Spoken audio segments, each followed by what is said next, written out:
안녕하세요. 토요미스테리 디바제시카입니다. 1996년 9월 9일 오후 4시 39분 일본 도쿄 카츠시가구 시바마타 3번지의 한적한 주택가에서 갑자기 검은 연기가 피어오르기 시작합니다. 그걸 본 주민으로부터 신고가 접수됐고 잠시 후 소방대원들이 출동했죠. 그런데 현장의 상태는 예상보다 더 심각했습니다. 불길이 집안 전체를 집어삼켰고요. 거의 옆집까지 집이 막 번지려고 하는 위급한 상황이에요. 소방대원들은 2시간 정도 사투를 벌였고 저녁 6시가 돼서야 겨우 불이 진화됩니다. 그 사이 2층짜리 이 주택은 전소되었고요. 양 옆에 있는 벽까지도 싸그리 불에 타버렸죠. 소방대원들은 어느 정도 진압이 끝난 후에 피해자가 없는지 즉각 안으로 들어가 보는데 2층에서 시신 한 구를 발견합니다. 21살의 코바야시 준코. 그녀는 집주인 코바야시 겐지 씨의 딸이었습니다. 이곳에 살고 있던 사람이고요. 이 시신은 2층 부모님 방에서 발견됐습니다. 셔츠와 반바지를 입고 있었고 이렇게 옆으로 누워있는 모습이었죠. 그런데 평소 아버지가 사용하던 여름용 이불이 머리 끝까지 덮여 있었습니다. 이불이 덮여 있다? 보통 불길을 피하려고 이불을 덮지는 않았을 텐데요. 맞습니다, 여러분. 구조대가 발견한 준코는요, 사실 입과 양손이 모두 테이프로 결박되어 있었고 또 다리는 스타킹으로 묶여 있었어요. 또 손에는 저항을 한 흔적, 상처가 몇 개 보였고요. 성폭행의 정황은 없었고 옷도 가지런했습니다. 폭행 흔적도 없고요. 다만 얼굴과 오른쪽 목 부근에 6번 정도 흉기에 찔린 흔적이 있었죠. 부검을 했는데 준코의 기도나 폐에서 그 어떤 그을음이 발견되지 않습니다. 즉, 불이 나기 전에 준코는 이미 사망했다고 해석할 수 있겠죠. 정확한 사망 원인은 이 찔린 흉기로 인해 과다출혈된 게 사인이었습니다. 모두가 예상하셨겠지만 범인이 그녀를 살해한 후에 증거와 시신을 인멸하려고 집에 불을 지른 것으로 보여요. 너무도 한적한 주택가에서 발생한 방화살인 사건. 경찰은 일단 누가 그토록 준코를 죽이고 싶어 했는 건지 그 질문에서부터 수사를 시작합니다. 사건 당일은 아침부터 비가 내렸습니다. 낮이 되고 비는 어느새 폭우가 되면서 억수같이 내리고 있었죠. 그날 아버지는 후쿠시마에 출장을 가셨고요. 준코의 언니도 일을 하러 나간 상태였고요. 그래서 집에는 어머니와 준코 2사람만 있었습니다. 오후 3시 30분 준코가 화장실에 가기 위해 2층 방에서 1층으로 내려왔어요. 때마침 엄마가 현관에서 외출 준비를 합니다. 준코가 엄마, 이렇게 비가 많이 오는데 자전거로 가? 대화를 나눴고요. 평소와 다름없이 인사를 잠깐 나눈 후에 어머니가 외출을 하게 되죠. 이후 준코는 완전히 집에 혼자였습니다. 그리고 이때 현관문을 잠그지 않은 게 화근이었죠. 그녀가 혼자 남은 지 1시간도 채 지나지 않았던 오후 4시 35분, 그때 화재를 본 이웃 주민이 신고를 했던 겁니다. 엄마는 3시 30분쯤 나가셨고 화재는 4시 35분에 목격되고, 그럼 그 1시간 동안 도대체 무슨 일이 있었던 걸까요? 경찰은 가장 먼저 강도설을 제기했습니다. 하지만 강도라고 보기에는 이 준코의 방에 신용카드와 적금 통장이 그대로 있어요. 또 2층 그 옆방에도 현금이 한 140만 원 정도가 있었다고 해요. 근데 범인이 전혀 손을 대지 않았죠. 강도라면 집안을 뒤졌을 테니까요. 근데 또 그렇다고 아예 사라진 게 없는 건 아닙니다. 이 1층에 찬장 서랍에 보관되어 있던 옛날 지폐 10,000엔짜리 한 장이 분실됐어요. 이게 약 10만 원 정도 되는 금액인데요.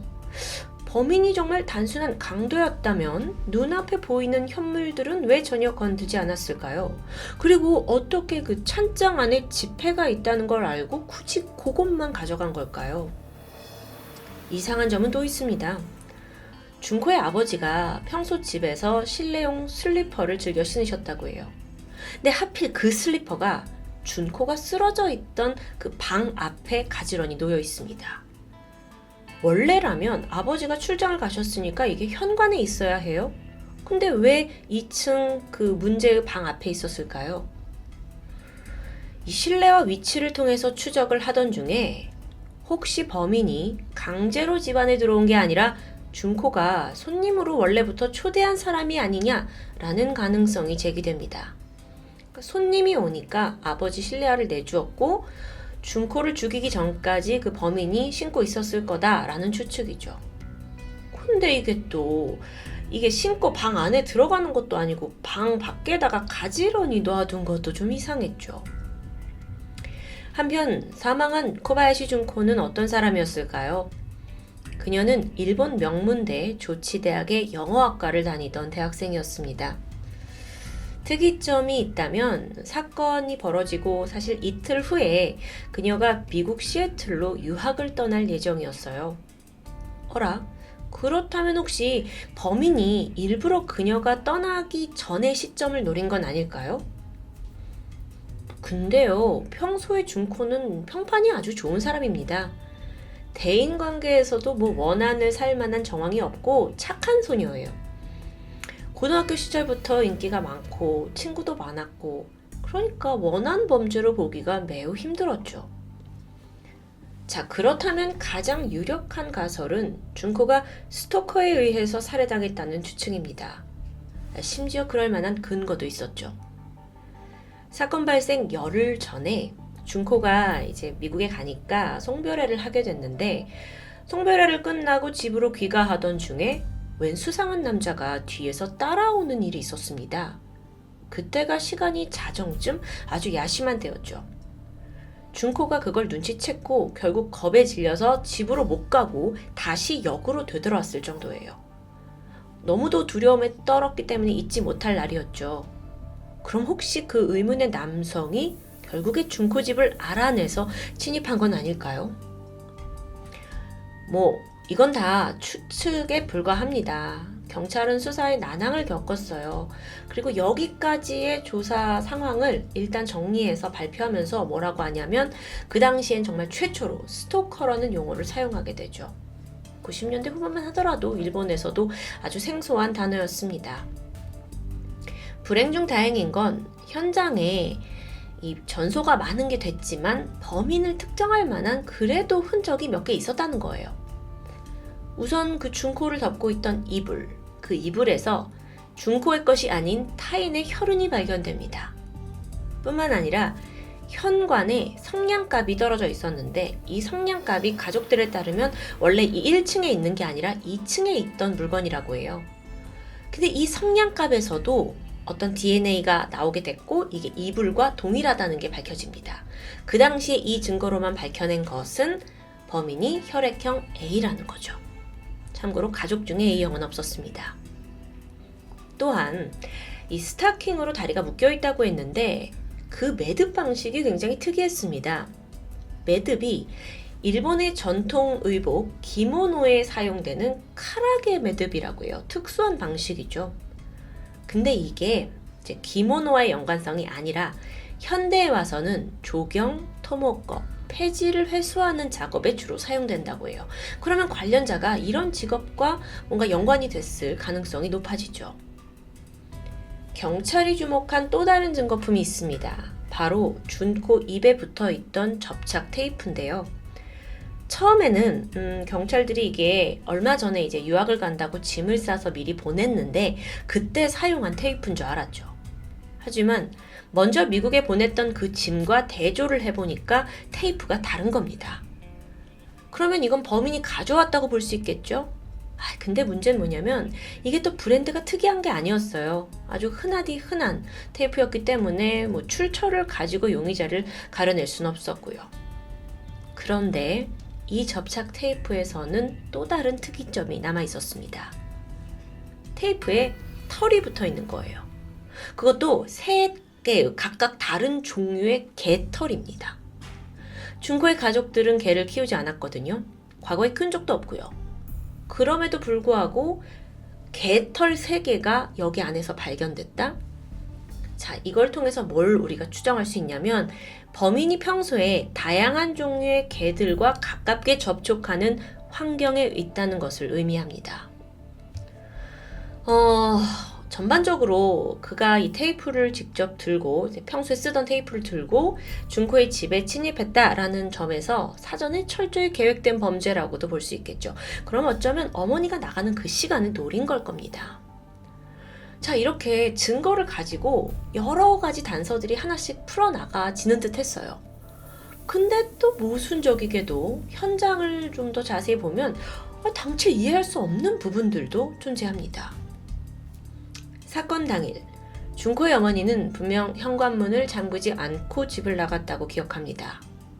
근데 화재가 나서 이제 소방대원들이 그 안에 진입을 했을 때는 현관문이 굳게 잠겨 있었어요. 문고리에서 지문은 검출되지 않았고요. 그럼 뭐가 궁금해지냐? 범인은 어떻게 빠져나간 걸까요? 추정을 해보자면 범인이 집을 빠져나가기 전에 장갑을 낀 채로 안에서 문을 잠그고 또 굳이 자신은 창문을 통해서 나갔을 수도 있겠죠. 혹은 정말 준코가 범인을 집에 초대했고 그를 집에 들인 후에 스스로 문을 잠갔을 가능성도 배제할 수 없습니다. 많은 게 헷갈리죠. 또 이 사건에서 정말 제일 특이한 건 범인이 불을 지른 위치입니다. 자, 여러분 기억하시나요? 준코를 이제 범인이 살해를 했죠. 그리고 어디에 두었냐면은 2층 부모님 방에 이 시신을 뒀어요. 그런데 실제로 이 동선을 확인해 보면 범인이 2층에 있던 성냥을 집어 들더니 굳이 1층으로 내려가서 동쪽에 있는 어떤 그 일본식 다다미방 벽장에다가 불을 붙이게 되죠. 여기가 불이 시작된 지점이에요. 이 추정이 왜 가능했냐면 1층에 있던 컴퓨터가 완전히 불에 탄 채 발견됐기 때문입니다. 불은 1층에서 시작됐습니다. 어라, 준코는 2층에 있었는데? 전문가들은 이 점이 굉장히 이해하기 힘든 지점이라고 해요. 왜냐면 보통의 살인범들이라면 그 현장 증거를 없애기 위해서 2층에 먼저 불을 질렀을 겁니다. 근데 왜 굳이 살해 현장과 굉장히 먼 1층, 그것도 더 외진 동쪽 방에다가 불을 지른 걸까요? 일각에서는 그 이유를 막 생각을 하던 끝에 불이 난 이후에 뭔가 사람들이 구조를 하러 들어오거나 또는 소방대원들이 들어올 건데 그렇게 쉽게 하지 못하게 하려고 1층에 불을 지른 게 아닌가라고 추정을 합니다. 실제로도 소방대원들이 이제 1층에서부터 불이 활활 타올랐기 때문에 진입이 굉장히 어려웠다고 해요. 근데 여러분, 이런 수법들은 일반인들은 잘 모르지 않나요? 1층하고 2층 중에 어디에 불을 질러야 할지 일반인들은 잘 생각하는 문제가 아닐 것 같은데요. 그렇다면 범인에게는 방화의 경험이 있는 사람이다 라고도 볼 수 있겠죠. 어쨌든 지금도 제가 참 여러 가지 증거들 그리고 그로 추론할 수 있는 정황들을 말씀드리는데 오히려 이런 부분이 수사에 큰 혼란을 야기하기도 했다고 합니다. 목격자요? 목격자도 있었죠. 화재 전후에 준코 집 근처에서 수상한 사람을 봤다는 제보가 여럿이었어요. 한두 명이 아니에요. 이걸 좀 시간순으로 볼까요? 먼저 사건 3일 전입니다. 40대 중년 남자가 이 동네를 어슬렁거린다는 제보가 있었어요. 특이한 건 이 남자가 남의 집 대문 앞에서 라이터를 탁탁 껐다 켰다 하는 아주 수상한 행동을 하는 겁니다. 그래서 주민이 그를 내쫓기도 했고요. 방화 사건이다 보니까 연관성을 지어볼 수 있겠죠? 또 있습니다. 이건 사건 전날 새벽이었는데 20대 후반인 한 남성이 자전거를 타고 막 큰 소리를 지르면서 동네를 소란스럽게 합니다. 근데 그때 뭐라고 했냐면 웃기지 마! 죽일 거야! 뭐 이렇게 소리를 치면서 난동을 피우는 거예요. 그러다 갑자기 군가를 부르기도 하고요. 하여튼 이 사람이 수상한데 좀 제정신이 아닌 것처럼 들리기도 했습니다. 그 다음으로는 사건 당일 오후 4시 그 준코네 집 근처에 있는 지하철역에서 한 중년 남성이 행인에게 길을 묻게 돼요. 근데 그 길이 어디였냐? 시바마타 3번지 준코의 집이 있는 곳이었죠. 이때 남성은 검은색 우산을 쓰고 있었고 어깨에 가방을 메고 있었습니다. 그런데 비슷한 시각, 그러니까 같은 오후 4시쯤에 한 수상한 남자가 피해자네 집 앞에서 우두커니 서서 그 집을 빤히 쳐다보는 게 목격됐어요. 너무 소름 돋죠. 너무 소름 돋죠. 아니, 사실 아는 사람 집이 아닌 그렇게 빤히 쳐다볼 일이 없을 텐데요. 이 남성이 한 50대에서 60대로 보였다고 합니다. 근데 옷이 달라요. 황토색 겉옷에 검은 바지를 입고 있었죠. 신장이 150에서 160 정도 작고 마른 체격이었습니다. 끝이냐고요? 아니요. 다음으로는 화재 후에도 목격담이 있어요. 오후 4시 반에 이미 집에 불이 붙어 있는 상황이죠. 근데 이때 하얀색 장갑을 낀 한 20, 30대로 보이는 젊은 남자가 준코 집 쪽에서 시바마타 역을 향해서 빠르게 달려가는 모습이 포착됩니다. 이게 왜 사람들이 기억에 남았냐면 비가 막 억수같이 오는데 우산을 쓰지 않았고요. 무엇보다도 그때 무더운 날씨에 장갑을 끼고 있는 게 더 수상했죠. 참, 이 수상한 남성들이 이렇게 많은 사건도 참 흔치 않은데요. 이 중에 범인이 있을까요? 그럼 경찰은 이들 중에 누구한테 주목을 해야 될까요? 다 동일인인 것 같지 않아요. 일본 경찰은요, 결국 이들 중에서도 현관 앞에서 왜 이 집 이렇게 빤히 보고 있던 그 황토색 옷의 남자를 유력한 용의자로 지목했습니다. 일단 사건 발생 시각과 가장 가까운 시각에 그 집 근처에 있었고 또 집 본다는 것 자체가 수상하죠. 그래서 경찰은 목격자 진술을 바탕으로 몽타주를 만들었고 이걸 배포하면서 추적하려고 합니다. 사진 속에 바로 이 모습인데요. 좀 특이하죠. 목격자가 그 사람의 옆모습만 봤는지 안타깝게도 정면 몽타주는 만들 수가 없었어요. 근데 정면이 아니라 이렇게 측면 몽타주만 가지고 이 사람을 찾을 수 있을까요? 좀 한계가 있을 것 같은데요. 결정적이게도 이 수상한 남성이 그 집 앞에서 빤히 쳐다본 이후에 어디로 갔는지 거기에 대한 추가 제보가 없습니다.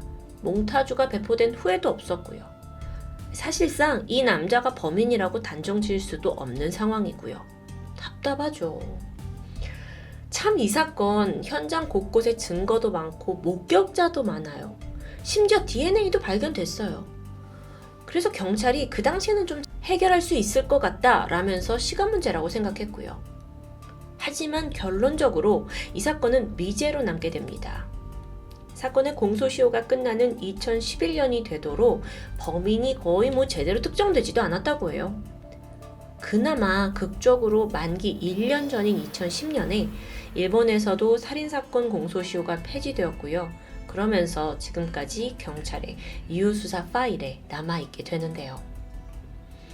이제는 이 사건이 26년 이상이 지났습니다. 하지만 여전히 일본에서 많은 사람들이 기억하는 사건이라고 해요. 특히나 일본의 3대 미해결 사건이라는 타이틀로도 알려져 있죠. 그러니까 이게 왜 사람들이 많이 기억하냐면 증거가 많기 때문이에요. 근데 그럼에도 불구하고 결정적으로 매듭을 풀지 못한다는 게 너무 답답한 거죠.